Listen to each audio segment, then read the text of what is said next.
Kairi is one of the most underutilized characters in the Kingdom Hearts series. She had a reasonable role early on as the childhood friend that Sora is trying to find, whose status motivates him and Riku as they walk down different paths, and who pulls him back from oblivion when he sacrifices himself to save her.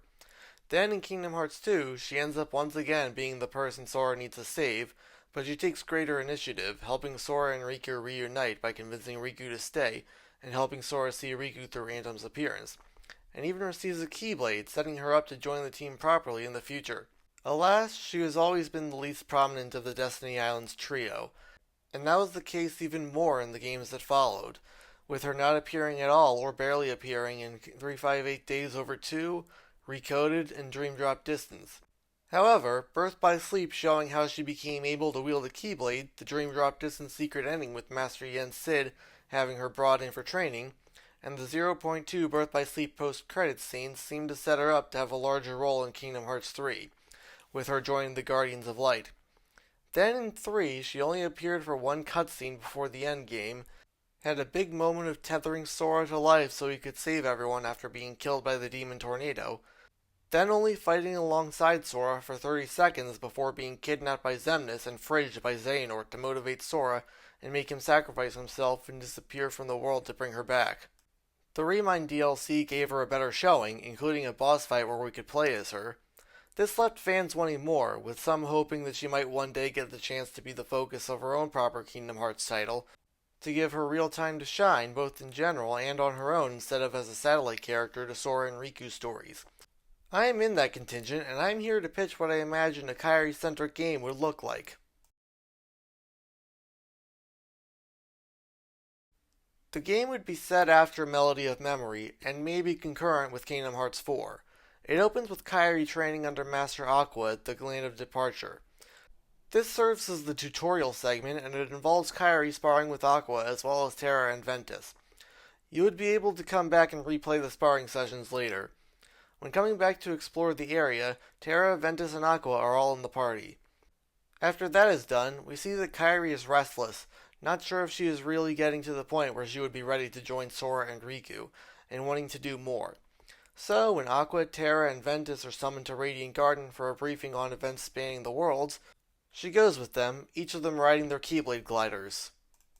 They meet up with the Radiant Garden Restoration Committee, Ansem and the former Organization 13 members, Donald and Goofy, and Axel. King Mickey is still searching Scala at Caelum for intel on Quadratum. Leon reports on what the Gullwings had discovered in the reconnaissance, that Maleficent is forming a new council of villains, and seems to be up to something across multiple worlds. The Wayfinders agree to investigate some worlds, and Kairi wants to help too. Axel, Donald, and Goofy convince Aqua that field experience would benefit Kairi's growth, and she would get the chance to actually see other worlds, so she acquiesces. Kairi and Aqua fly to the first new world, Voodoo Bayou, representing the Princess and the Frog. They explore New Orleans, enjoying the street music, but then have to jump into action when a mob of Heartless attacks. Afterward, Tiana steps out from her workplace and, seeing that they defeated the monsters, invites them into the diner for lunch. Kairi and Aqua sense the light within her and realize that Tiana is one of the new Seven Hearts. As they eat, they overhear Tiana's conversations and learn that she is saving up to start her own restaurant, as well as the arrival of Prince Naveen and Tiana's friend Charlotte hiring her to cater the costume party that her sugar baron father is holding that night. They decide to check the party out.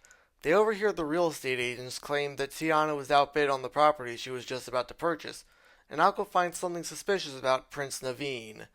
But soon Heartless attack, and Kairi sees a pair of talking frogs flee the party in the chaos, so she follows after them out of curiosity, leaving Aqua behind to investigate the town. Finding the frogs in the swamp, Kairi learns that they are Tiana and the real Prince Naveen, who have been transmogrified by a spell placed on Naveen by the Voodoo Bokor Dr. Facilier. Kairi suggests heading back and meeting up with Aqua to confront Facilier and the fake Naveen, but they meet Louis the Alligator, who thinks it would be better to seek out the wise old voodoo priestess Mama Odie for a solution, so they follow Louis through the swamp to find her. At this point, Louis joins the party. They travel for a bit, and Kairi learns about her new friend's circumstances and desires. Suddenly, they are attacked by the savage spider and a pack of Heartless. While Tiana and Naveen hide, Kairi and Louis fight the Heartless and defeat them. In their wake, a new figure appears, Mal. Mal taunts Kairi for a bit and they fight. It's a pretty even match and it's ultimately a draw, though Mal gets one over on Kairi by throwing a talisman at her, cursing her into the form of a frog. Lewis is out of the party while Tiana and Naveen are added in. Kairi and her companions now have to navigate the swamp as little frogs. After a bit, they meet the Firefly Ray, who shows them the right way to Mama Odie's. He also talks about the star he is in love with, which he calls Evangeline, causing Kairi to wonder which world that would be. Back in New Orleans, Aqua spies on the real estate agents and realizes that they were lying about Tiana being outbid. She then follows the fake Naveen to Dr. Facilier's shop and learns of the plot to have the fake marry Charlotte so that they could get control of the LaBeouf fortune after killing Big Daddy. Mal appears and tells Facilier that Naveen is in the swamp and Kairi is protecting him, so the Shadow Man sends Loa Shadows and Heartless after them. Aqua leaves, hurrying to try and find Kairi. Kairi, Tiana, and Naveen fight the Heartless and Shadows until Mama Odie shows up and blasts the Shadows away, then invites them into her home. Mama Odie tells them that they need a princess who is sure of her crown to kiss Naveen to break the spell. Kairi tries, given her Princess of Heart status, but fails due to her own lack of confidence, so they decide to seek out Charlotte, who would technically count as her father was crowned king of Mardi Gras. Aqua shows up, glad to see them safe, and, after a summation of events, helps them all get back to New Orleans on a ferry. On the way back, a shadow sneakily grabs Naveen and brings him back to Facilier. They see the fake Naveen about to marry Charlotte. Tiana is distraught and runs off, but Aqua realizes the truth, so Kairi frees Naveen and steals the fake Naveen's talisman, turning him back into Naveen's butler Lawrence. Then escapes with Ray and Lewis's help, while Aqua fights the Heartless and Shadows that attack. Kairi finds Tiana in the cemetery and gives the talisman to her, telling her that the Naveen they saw was the imposter and the real Naveen loves her. Facilier shows up and attacks with the help of the Heartless and his living shadow. After the boss fight, Facilier conjures an illusion of Tiana's dream restaurant, and turns Tiana human to tempt her into giving him the talisman in exchange for him giving her what she wants. However, she refuses him, and while he turns her back into a frog, she awakens her light powers to defeat him and separates Mal's talisman from Kairi to turn her back into a human. As Facilier flees into a dark portal, Kairi explains to Tiana that she is one of the new Princesses of Heart. They return to town, and Tiana kisses Naveen, breaking the spell and returning them both to human form. In the post-level, Tiana and Naveen are setting up their restaurant as Kairi, Aqua, and Lewis head back Tiana up in pushing the real estate agents into selling the property to her. You can partake in a cooking minigame with Tiana. Tiana and Naveen will accompany you around town, and Kairi has the talisman in her inventory, so you can use that to switch between human and frog forms, and they will properly join your party as frogs. We then get an interlude to Destiny Island. It has no enemy encounters, and the town on the main island is explorable along with the play island that we've been on before. Kairi meets with her dad and Naminé, as well as Sora and Riku's parents, and Selphie, Tidus, and Waka, and they discuss how she threw herself into searching for a way to find Sora at the expense of everything because she blames herself for him disappearing. The different conversations also provide anecdotes of Kairi's childhood with Sora and Riku. We also get some bonding between Kairi and Naminé, as we see the life that Naminé has built since Kingdom Hearts 3, and the girls explore shared interests. Next, we have two worlds to pick from. The recommended first option is Kingdom of Corona. Kairi and Aqua drop down near a wooded path and see Rapunzel and Eugene race by.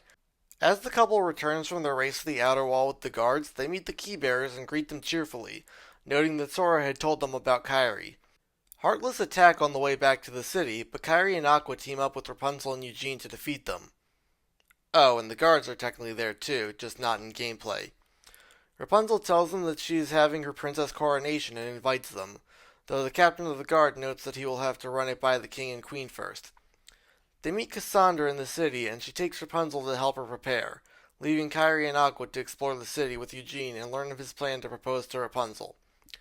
When the dignitaries arrive, Master Envy is among them, and she says that she's from Scala at Caelum, and that she and her peers are working to re-establish relations with the other realms, earning Aqua and Kairi's suspicions. Later that night, after the dinner, Rapunzel and Cassandra sneak out of the castle and bump into Kairi, so she joins them on their way out past the outer wall to see the Black Rocks. While they are looking around, Kairi sees Mal spying on them. But before she can confront her, Rapunzel touches one of the rocks and they all react, more of them shooting up around them. As the girls flee, Rapunzel's hair grows into 80-foot golden locks. The rocks only stop chasing them when they cross a bridge that then collapses. After Kairi's Keyblade and Cassandra's sword fail to cut Rapunzel's hair, they return to the castle to figure out how to hide what happened.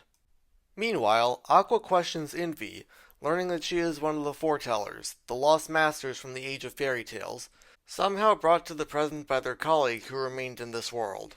Mal examines the black rocks, but determines that there is nothing that she can do with them at that point, so she decides to focus on Rapunzel and allies with Lady Kane to provide Heartless support in her attack on the coronation, warning her about the Keyblade wielders. Back at the castle, the girls tell Aqua and Eugene what happened, and they try to cover up Rapunzel's hair growth to her parents. At the coronation, Lady Kane and her thugs infiltrate the ceremony and attack. Kairi, Aqua, and Envy prepare to fight, but Mal drops them through a portal into a corridor of darkness, where they are attacked by Heartless. Envy destroys the strongest foes, while Kairi and Aqua fend off the rest. Back in Corona, while Lady Kane herds the king, queen, and dignitaries into a prison carriage, Rapunzel reveals her long hair and fights back alongside Eugene and Cassandra, then uses some hair as a rope to pull the keybearers out of the dark corridor. Mal conjures some zip slashers to back Lady Kane up in the ensuing fight. The heroes win, the Heartless are vanquished, Lady Kane is arrested, the royals and nobles are freed, and Mal slips away.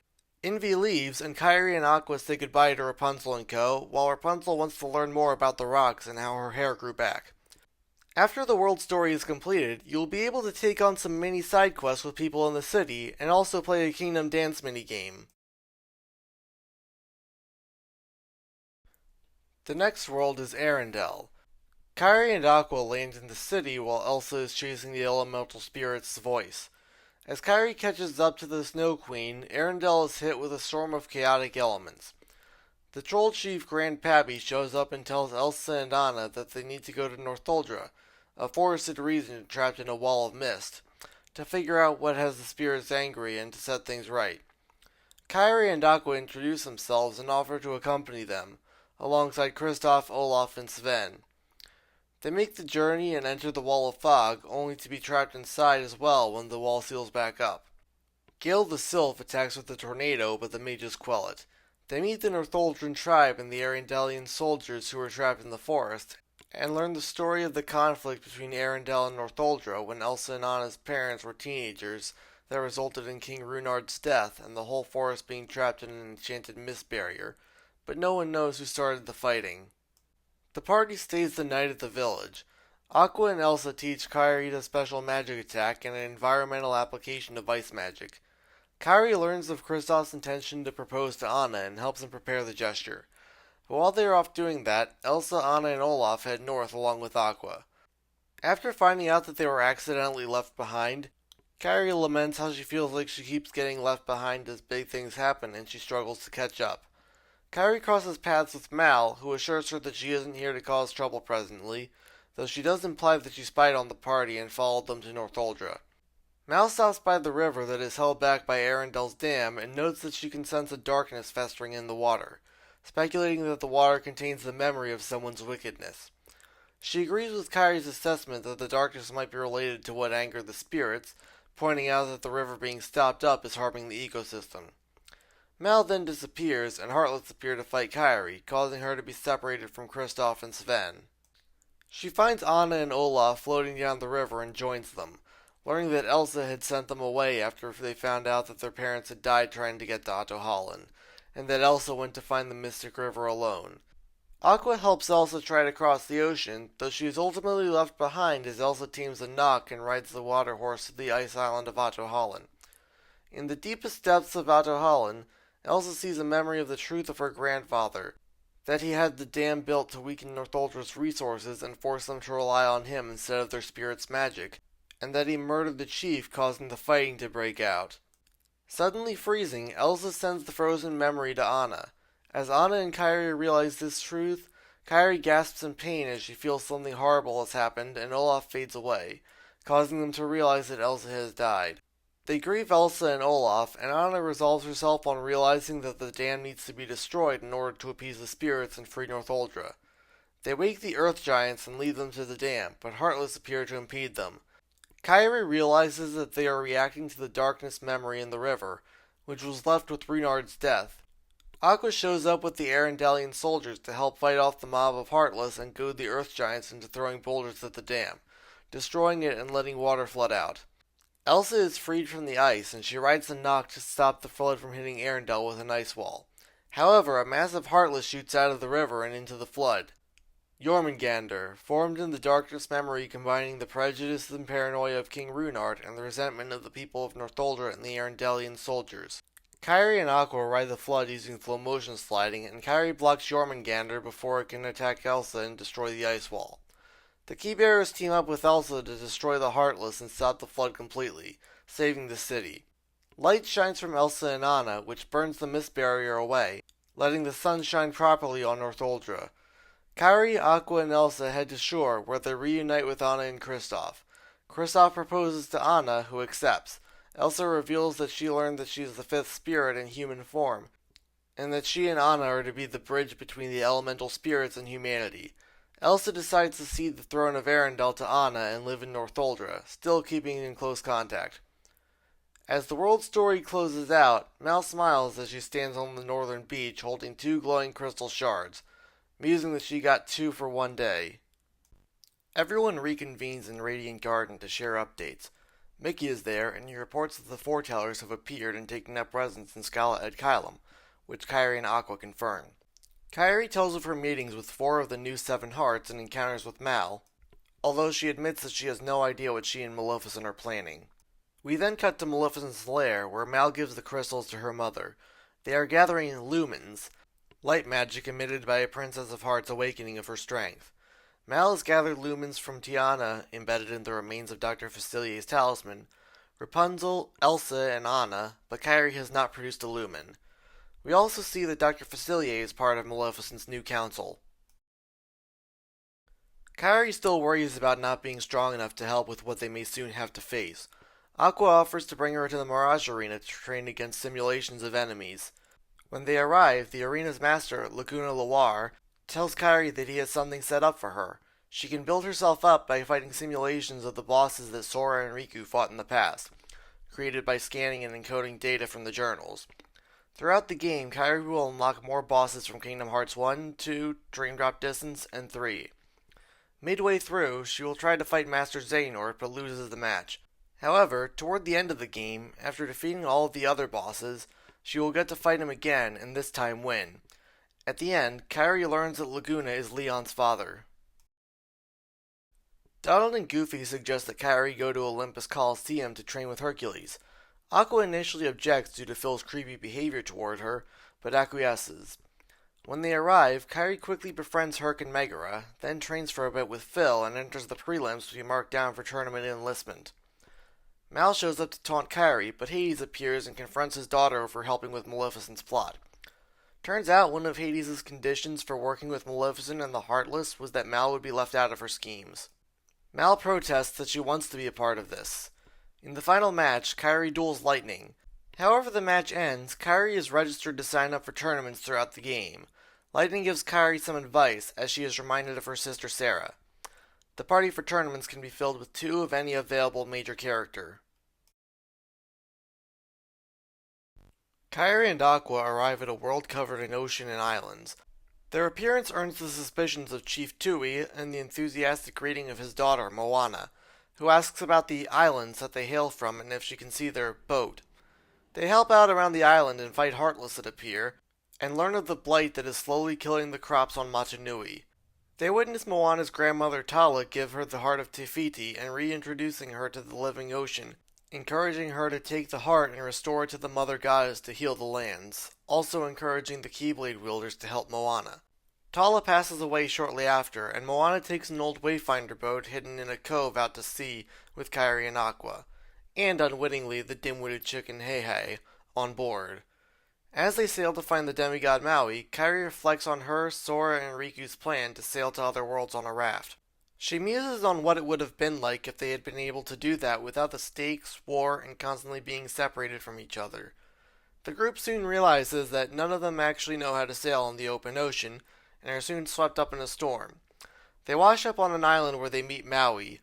Moana tries to order him to help her restore the heart, but he charms them and traps them in a cave while he tries to steal their boat. Moana finds a way out while Kairi blasts the boulder keeping them in to pieces, and they reclaim command of the boat.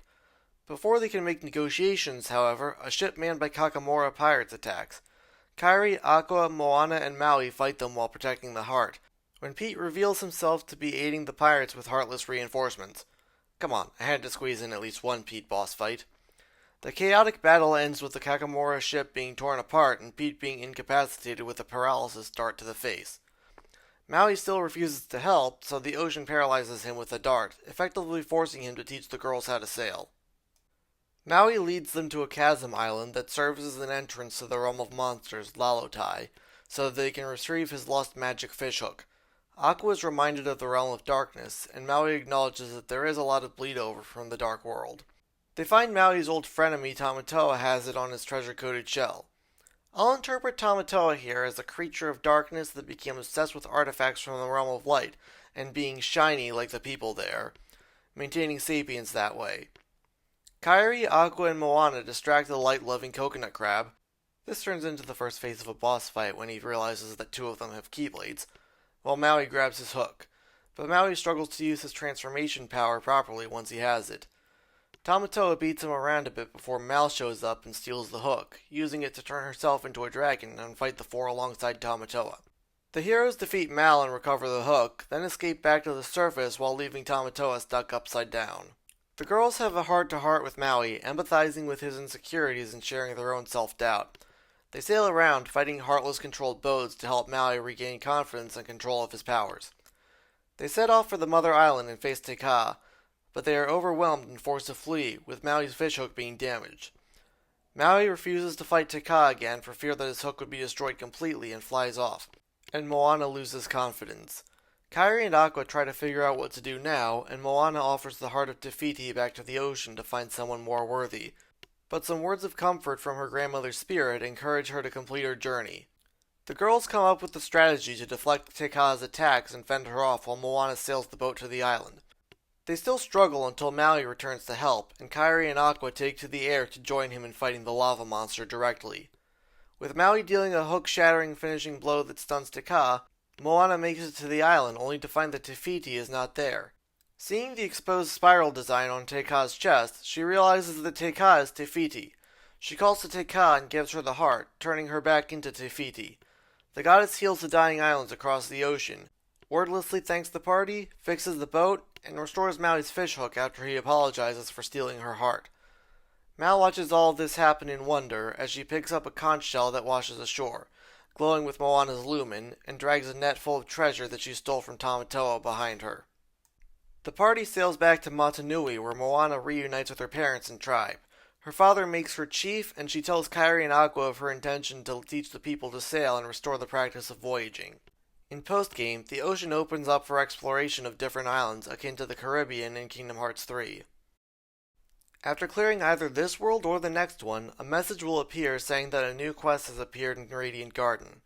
In Merlin's house, Merlin shows Pooh's storybook to Kairi, surmising that the residents need help, perhaps emotionally as Sora has been gone for so long that missing him has started to weigh on Pooh and the others.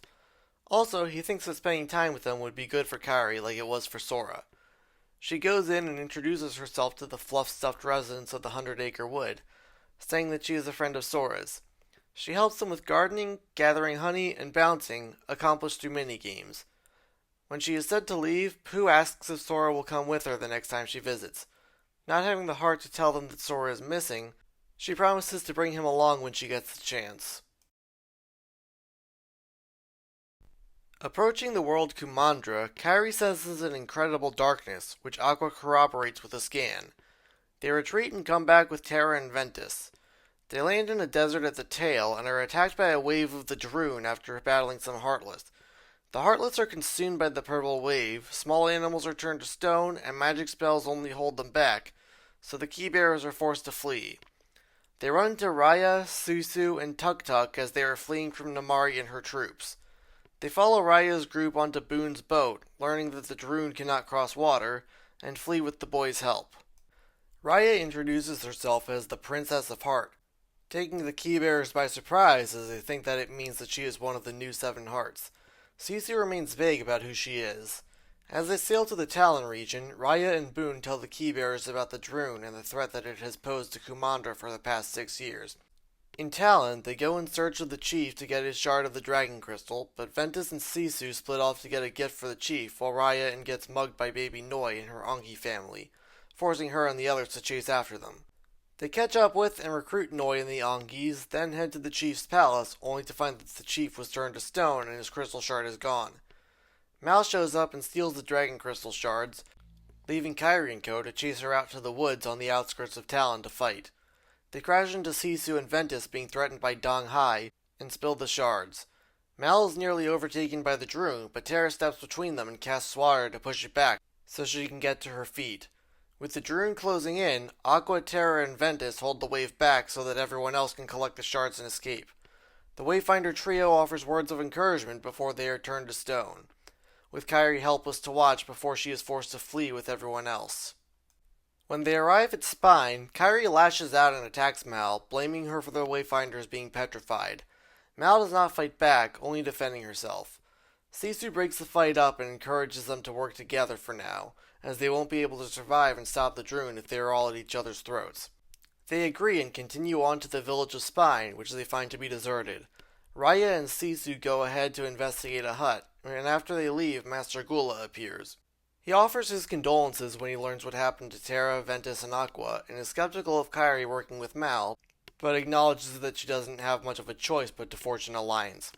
He also has his doubts on if the conflict between the peoples of Kumandra can be ended and the nations united, but says they are welcome to prove him wrong. He departs as the party heads off to rescue Raya and Sisu from Tong. Namari shows up with her troops, so Raya asks Tong to help the others sneak out of the village while she distracts her. Kairi joins her in confronting and fighting Namari.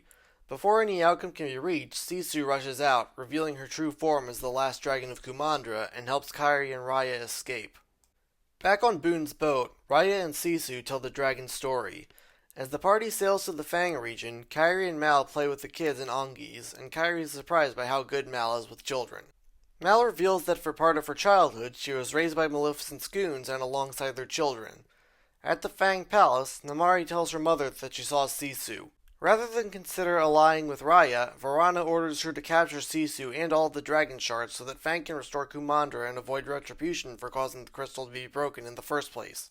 Gula steps in and encourages Namari to do whatever she thinks is necessary to banish the darkness. Camping outside of the palace, the party discusses whether they should storm the palace and steal the crystal shard or reach out to Namari.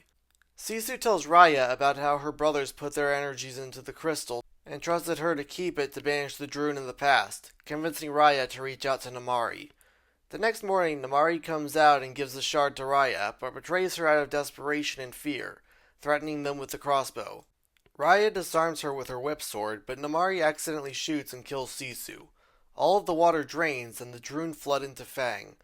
Kairi and Mal help the Kumandrans evacuate people from Fang while Raya heads into the palace to get revenge on Namari. Kairi wonders why Mal is helping her, and Mal admits that she feels responsible for the Wayfinders getting petrified and guilty since they had saved her, and she does not want the same to happen to Kairi. Realizing what Raya is doing, Kairi heads off to stop it from going too far, and arrives in time to see Raya defeat Namari and hear Namari argue that Raya's inability to trust people made her just as responsible for Sisu's death as her. Shaken by this, Raya leaves to help in the evacuation. Kairi helps Namari to her feet before heading off to help the others fight the Druun flood, telling Mal before they engage that she is ready to start trusting her. Namari joins them, and they all fight the Druun using the Dragon Crystal shards and magic to hold off and try to weaken the flood, but ultimately they are unable to destroy it. They are surrounded and the crystal shards start to lose their power. Raya tells the others that they need to put the crystal back together, but her friends refuse to work with Namari, so Raya takes the first step and gives her shard to Namari. Kairi and Mal combine their powers to hold the Druun back, while the others give their shards to Namari, who puts the crystal back together. The crystal shines and the Druun are banished. Everyone in Kumandra is revived, including Terra, Ventus, and Aqua, and Sisu's siblings, and Sisu is also brought back to life. Everyone heads to Heart, the region of Kumandra, clearing up that Raya is not one of the new seven, and reunites with their loved ones. Mal thanks Kairi and the Wayfinders before departing through a dark corridor.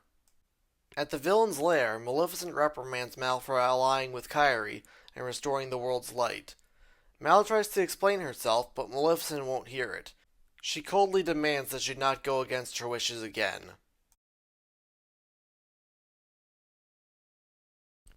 Needing a calm day, Kairi goes to Twilight Town to visit Roxas, Axel, Xion, Isa, and the others. They hang out in the usual spot and catch up. Kairi notices Pence's notebook, and Pence tells her that he was looking into a new rumor going around Twilight Town. Hayner dismisses it, as the other rumors were bogus, but Roxas points out that the Eighth Wonder was real. Kairi thinks it would be fun to look into it, so they vote and go on the trail of the new rumor. After asking around town for information, they head into the woods to investigate the supposed ghosts. Roxas, Axel, and Xion ask Kairi how she is handling everything that is going on, and she opens up about her worries and gets the events of Kumandra off her chest. Xion wonders if Mal can become a friend in the future. Roxas points out that they got a friend out of Syax, now Isa. Olette points out one of the ghosts, and they chase after it, finding that it is a dusk and coming upon a pack of nobodies. Kairi reflexively prepares for a fight, but the former Organization 13 members realize that after the organization's defeat, the remaining nobodies lost their purpose. Kairi feels sympathy, and Roxas and Xion offer to help them and give them a support system, and also tell them what they learned about nobodies being able to develop hearts and how they can be recompleted after initial destruction. Before they can make any decisions, the trees shake and small animals are startled. Isa directs everyone to take cover at the old mansion. As soon as they get there, a wyvern-type Heartless, Avastorm, swoops in. Some of the nobodies attack it before it can grab Pence, sacrificing themselves. Hayner, Pence, and Olette hide in the mansion while Kairi, Roxas, Axel, Xion, and Isa fight the Heartless.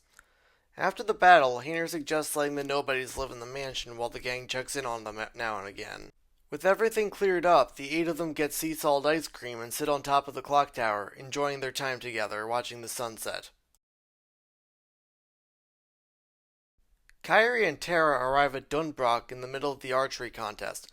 Kairi suggests that Terra enter, though Terra admits that his shots don't so much hit due to his aiming. He ends up glad to have declined as Merida steps up and shoots in defiance of having a husband selected for her. Terra tries to help with diplomacy when the lords start arguing, while Kairi heads after Merida after the rebellious princess has an argument with her mother. Kairi realizing that Merida is one of the new 7 hearts. The girls talk as they follow the Will-o'-the-Wisps to a college and meet the witch. Merida barters for a spell to change Eleanor's mind about arranging a marriage for her, which the witch provides in the form of a tart. While Kairi is hesitant about the idea of enchanting Merida's mom, they return to the castle, where Merida gives the tart to Eleanor while Terra is in conversation with Master Aced. The tart makes Eleanor sick, so Merida and Kairi guide her to her room, where the enchantment in the tart transforms her into a bear. After calming the transformed queen down, Merida realizes that her father and the lords would kill her, thinking that she was a regular bear that had gotten in, so she and Kairi work to sneak Eleanor out of the castle. Merida convincing her brothers to distract the lords with the promise of letting them have whatever snack they want. But midway through that, a Heartless materializes and attacks, so Kairi heads back in to help Terra and Aced and the lords fight it. When the Heartless has been defeated, Kairi leaves to find Merida and Eleanor, while Merida's brothers offer to share the tart with Terra as thanks for saving them, which he accepts even though he isn't fond of sweets because he thinks it would be rude to decline. Kairi, Merida, and Eleanor make their way to the witch's cottage, only to find that the witch had left, but she left a message via a cauldron telling Merida that the spell will be permanent come the second sunrise unless she can repair a bond. Setting back out in the morning, they have a scare when Eleanor briefly goes feral before regaining her senses. Heartless attack, but an armored bear destroys them. Kairi realizes that the bear is Terra, and he had transformed the same way as Eleanor. Wisps appear, so they follow them to the ruins of an old castle. Kairi and Merida fall into what is left of the throne room, and Merida realizes that it was where the 4 brothers of an old legend lived. She tells Kairi about the legend, how the kingdom was to be shared by the brothers, but the eldest wanted to rule all for himself, and the brothers went to war with each other. Finding a broken family stone, Merida realizes that what she and her mother are going through happened before, and that the eldest brother became Mordu, just as the transformed and feral prince attacks. The girls defend themselves and escape with Eleanor and Tara's help.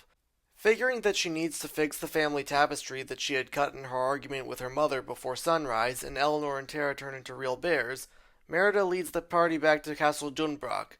In order to get Eleanor upstairs without Fergus and the Lord seeing her, Merida distracts them with a speech to convince them to stop their arguing, with Eleanor helping with signs, and convinces them to break tradition and have her and the Lord's sons choose to marry whoever they wanted. Kairi talks to Astead, who agrees that some rules should be thrown away, and resolves to start trusting the other foretellers again. Mal pops in, advises Astead not to make a scene when he identifies her, and remarks on Merida's speech and how mother and daughter seem to learn from each other. She claims that she is mostly observing at the moment, waiting as she needs Merida to shine, meaning to produce a lumen. While Merida sews the tapestry, Fergus finds the broken bed and Eleanor's tattered clothes and thinks that his wife was killed, and he goes to warn Merida only to find her with his transformed wife. Eleanor turns wild and attacks Fergus before recovering herself and flees. Merida tries to explain what happened, but her father won't listen and locks her in the room while he leads the lords in hunting down the bear. Kairi hurries up and unlocks the door with her keyblade, noticing that Merida's brothers have turned into bears as well. Kairi, Merida, and Tara follow the wisps to find where Fergus and the lords have Eleanor tied up in the circle of stones and stop Fergus from killing Eleanor. Mordu attacks and swats the lords and soldiers away. Kairi, Merida, and Tara fight the demon bear. After the boss fight, Mordu tackles and bears down on Merida, but Eleanor breaks free from her restraints and fights him, ultimately smashing him into one of the standing stones, which falls on top of him and kills him. The spirit of the cursed prince appears as a wisp, nods respectfully to the people who freed him, then fades away. Merida throws the tapestry over her mother, but as the sun rises, she does not turn back to normal. Merida throws her arms around her mother and tearfully apologizes. A light shines from her heart and envelops Eleanor, who is turned back into a human. Tara and the triplets have also changed back. Merida and her mom reconcile, and Kairi and Tara commend each other on helping to restore harmony and helping Merida and her mother, while Kairi needles Tara over eating the tart and getting transformed. Later, Mal cuts a thread from the tapestry, which glows with Merida's lumen.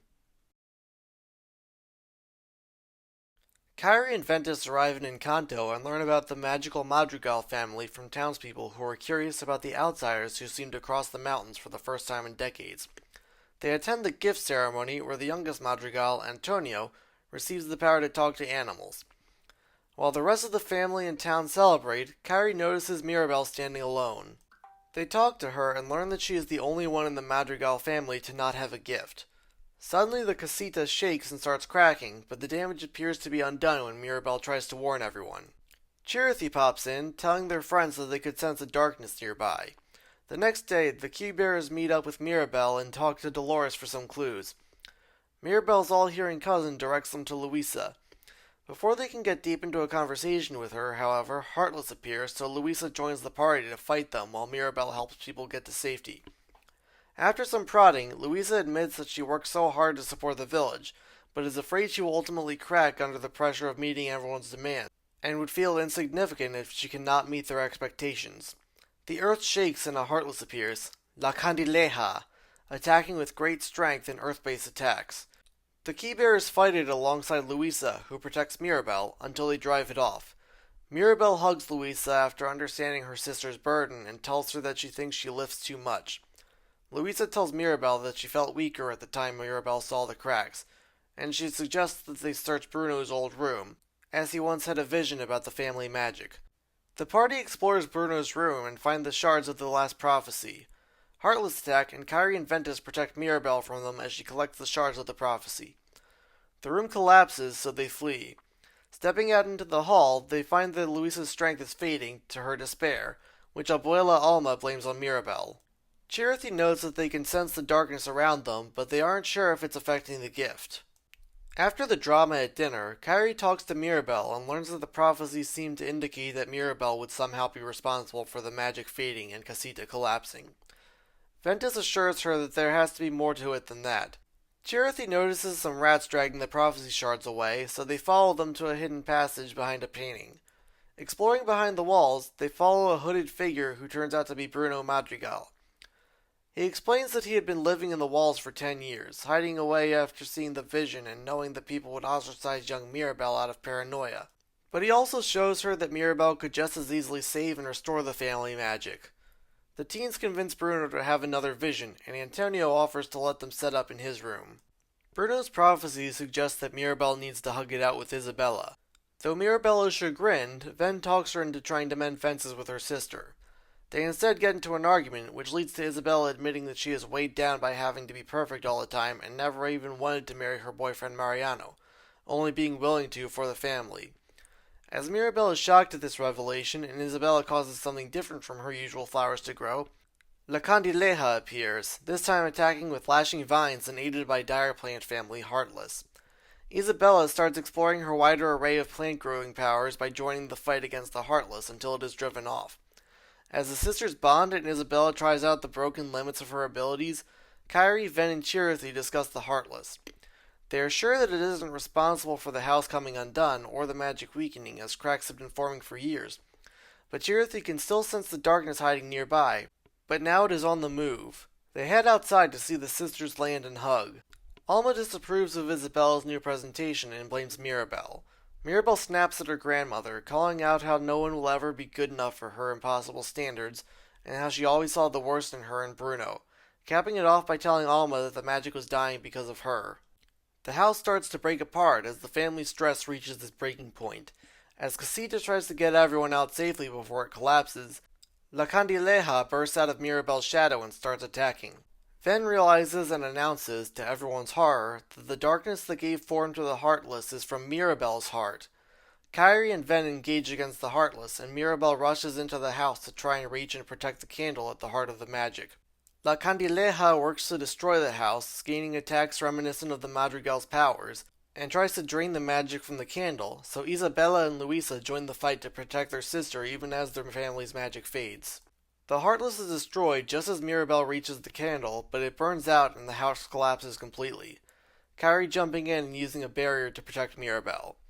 Mirabelle runs off in shame and guilt, and Alma follows her to talk it out and admit her fault. While the others leave them alone to sort through their emotions and pain, Ven recounts something that he had found in Master Ericus's journal about a darkness that had grown in his friend's heart because his insecurities went unaddressed, and that darkness lashed out and caused great tragedy. Mirabelle and Alma return, Bruno appears and reconciles with the family, and the Madrigals decide to rebuild the house together, with the rest of the village pitching in. Mirabelle thanks Kairi and Ven for their help, and Kairi makes a speech about how it isn't a blessing of power, a keyblade, a divine heart of light, or a gift that makes any of them special. Ven follows this up by suggesting that they return when one of them is a master to give Mirabelle her own keyblade. Mal watches everything from a distant rooftop, with a lounge chair and a bucket of popcorn, and contemplates how everything turned out.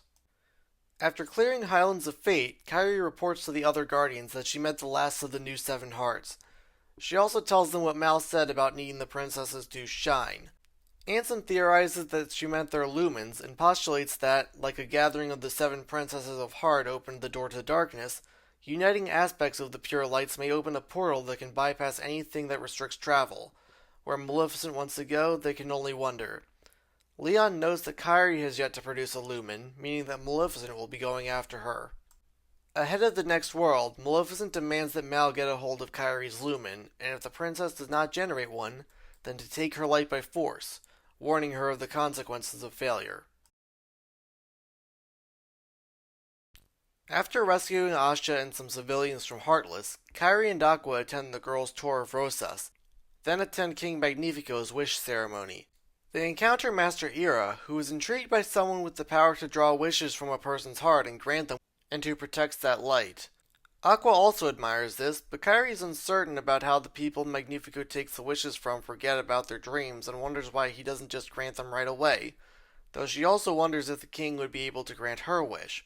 Noticing Asha leave disappointed, Kairi follows her and asks her what's wrong, and Asha tells her that she learned that Magnifico has no intention of granting most of the wishes he keeps because he decided that they might be dangerous to Rosas, including her grandfather's and now her mother's. Kairi wonders if there is anything they can do, but Aqua reminds her that the Keyblade wielders must not disrupt the order of the world. Later that night, a bright warming light shines over Rosas, so the Keybearers head into the forest to investigate. They find Asha and her pet goat Valentino, as well as a star that came down from the sky to help Asha make her own wish come true. Kairi offers to help Asha sneak into the castle to take her grandfather and mother's wishes back, with Aqua reluctantly agreeing as long as they only get those 2 wishes. Kairi, Asha, and Star sneak into the castle and bump into Asha's friends in the kitchen. Asha explains what is going on, and Dahlia helps them ascend to Magnifico's study in the dumbwaiter. Magnifico holds an announcement demanding cooperation in finding the new source of magic, as he perceives it as a threat. While Aqua is suspicious of the king's automatic interpretation of the star as a threat and any separate magic user as an enemy, Master Ira questions what could be bad about the magic as it is clearly light.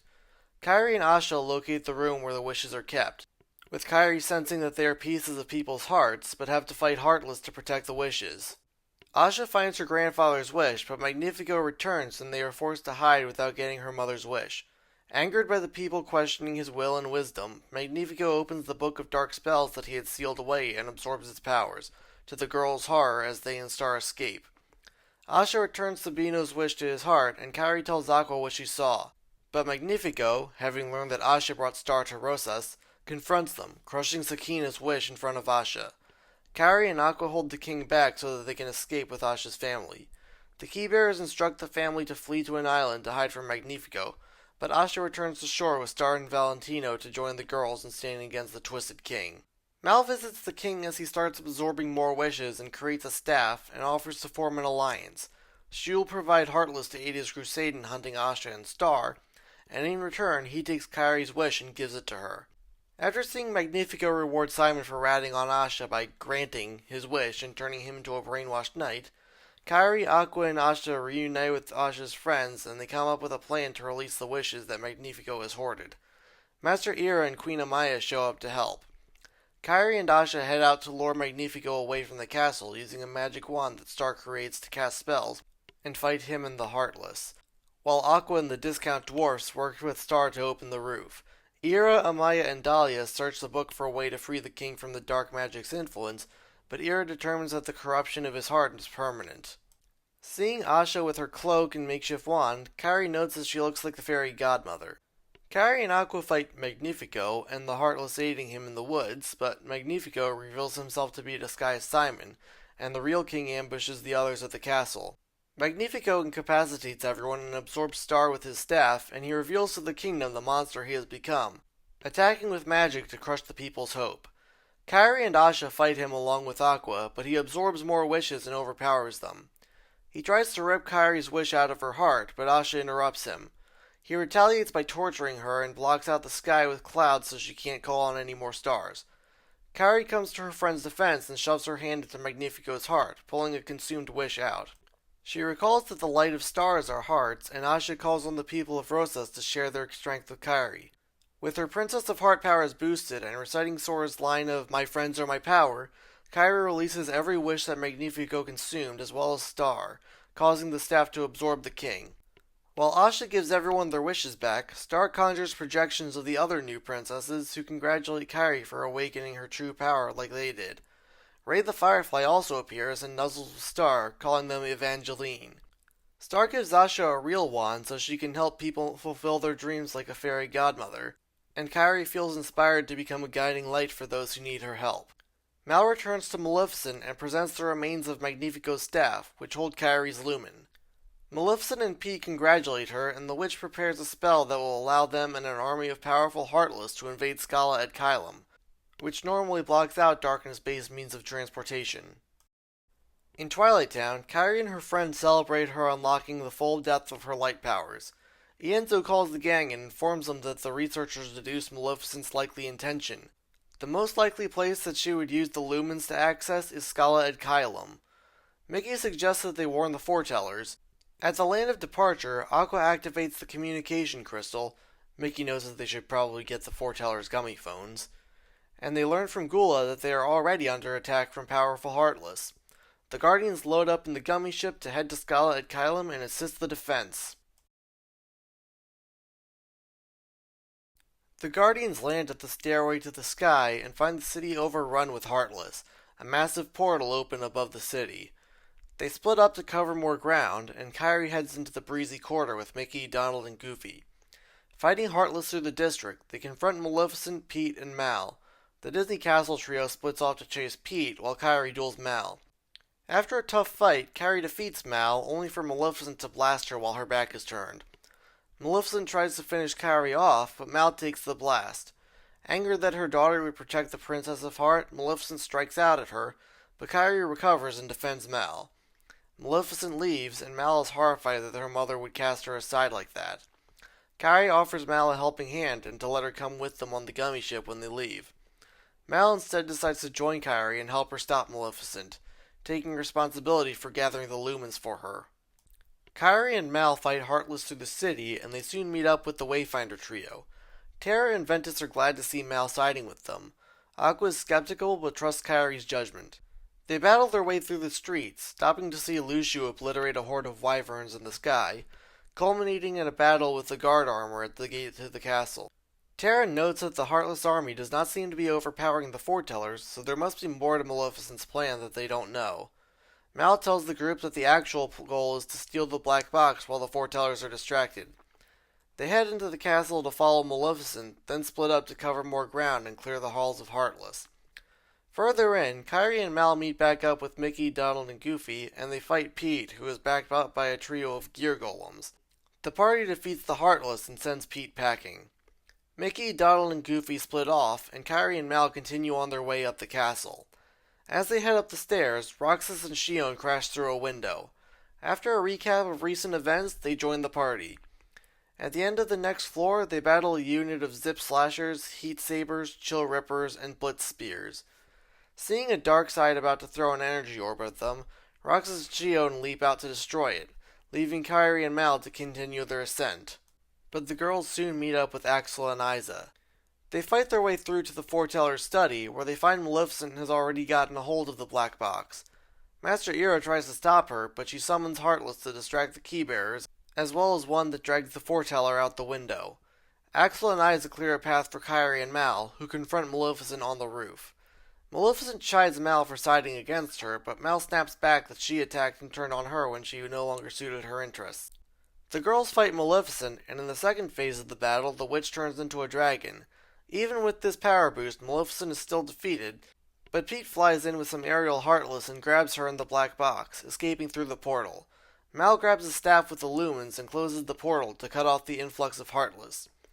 Master Envy arrives, and Kairi tells her that Maleficent got away with the box. The foreteller is disappointed, but takes consolation as she prepares to cut Mal down, reasoning that she relies on the darkness.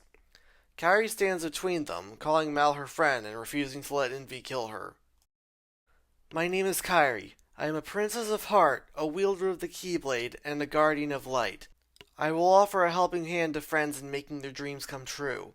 I will be a guiding light for those who need it, and for those who choose to sit in the darkness, I will offer my light to comfort them. That is the role I will take. That is what my heart tells me. I don't care if you are one of the great Keyblade Masters. I will not let you hurt my friend. I understand. May your heart be your guiding key. Mal joins Kairi in fighting Envy, who gives them a grueling battle. Aqua interrupts the fight, and when she learns what is going on, she sides with Kairi and Mal. It is still a rough fight, and Envy overpowers the trio, but Kairi refuses to give in. The battle finally ends when Terra and Ven appear. Recognizing their defiance, Envy leaves them be. With the Heartless army soon exterminated, the Guardians plus Mal depart in the gummy ship. In Radiant Garden, the heroes discuss what happened at Scala at Caelum. They wonder what could be in the black box and what Maleficent could hope to do with it. Donald and Goofy worry that they may not be able to call the foretellers allies after what happened. But Ventus and Mickey have faith that they will be able to face whatever comes together. Kairi reaches a decision on what she must do and summons the fairy godmother with a silent wish. She tells the old woman that she is ready, and the fairy godmother transports her and the guardians to the final world. They meet the nameless star, and Kairi uses the Lumen Staff to create a portal to Quadratum, as she feels ready to go find Sora and Riku. The guardians wish her luck, and Mal promises to help hold down the fort while she is gone. Kairi uses her Keyblade to open the portal and enters the world on the other side of reality. In the post-credits scene, Envy tells her colleagues that she doesn't think they will be able to get the Guardians to see things their way, as they would defend those who would use the darkness. Lucio convinces the foretellers to not try to be friends with the Guardians and to act appropriately if they were to get in their way. At the villain's lair, Maleficent prepares to open the black box, perhaps not noticing as a shadowy figure watches. In post-game, every main character or party member can be swapped in on any return visit regardless of which world they were in previously. Let me know what you think in the comments. Be sure to hit that thumbs up if you like the video, subscribe so you'll always know when I upload, follow me on Tumblr and Twitch, and have a wonderful day. I'm Wally Griffin, and I'll catch you guys later.